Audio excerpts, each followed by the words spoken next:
காயிலாங்கடையில் யாரோ இந்த Sony ஃபோனையும் நோக்கியாவோட Lumia ஃபோனையும் work ஆகணும்னு சொல்லி தூக்கி போட்டிருந்தாங்க. அதை நம்ம காசு கொடுத்து வாங்கிட்டு வந்திருக்கோம். இந்த வீடியோவில் லூமியா ஃபோனை தான் சரி பண்ண போகிறோம். இதை சுற்றி முற்றி பார்த்ததில் பெருசாக ஃபிசிக்கல் டேமேஜ் எதுவும் இல்லை. அதுக்கப்புறம் கஷ்டப்பட்டு உள்ளே ஓப்பன் பண்ணி பார்த்தா முக்கியமான பேட்டரியவே காணுங்க.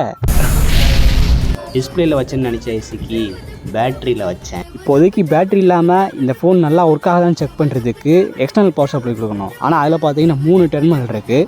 மல்டிமீட்டர் யூஸ் பண்ணி இதில் 2 ப்ளஸ்ஸு ஒரு மைனஸ் இருக்கிறத கண்டுபிடிச்சாச்சு. அதுக்கப்புறமா இதுக்கு எக்ஸ்டர்னல் பவர் சப்ளை கொடுத்தப்போ ஃபோன் ஆன் ஆயிடுச்சு. விண்டோஸ் 8.1 OS எப்படி இருக்கும் அதே போல் OS இந்த மொபைலில் இருக்குது. கேமரா அதுக்கப்புறம் ஸ்பீடெல்லாம் பார்த்தீங்கன்னா பக்காவாக இருந்துச்சு. ஸ்டோரேஜ் பார்த்தீங்கன்னா 4GB கொடுத்துருக்காங்க. ஆனால் அதுக்கே தாறுமாறு ஸ்பீடாக இருக்குது. ஸோ எல்லாம் ஓகே. இப்போ இதுக்கு பேட்டரி மட்டும் வாங்கி போட்டால் போதும். கடையில் போயிட்டு 500 ரூபா கொடுத்து பேட்டரி வாங்கி போட்டோம். இப்போ ஃபோன் நல்லா ஆன் ஆகுது. ஆனால் மூடியை போடும்போது தெரியாமல் அந்த பவர் பட்டனை பிச்சு விட்டேன். அப்படியே துண்டாக பிஞ்சிட்டு வந்துருச்சு. அதை வேற ஞாபகப்படுத்திட்டீங்க.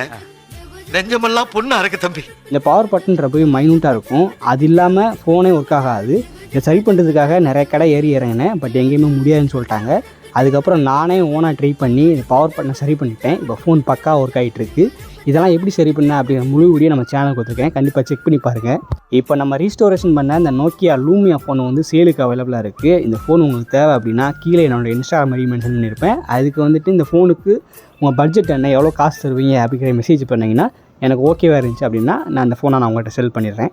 இந்த ஃபோனை எவ்வளோக்கு சேல் பண்ணோம், எவ்வளோ ப்ராஃபிட் வந்துச்சுன்னு சொல்லிட்டு நான் அடுத்த வீடியோவில் சொல்கிறேன்.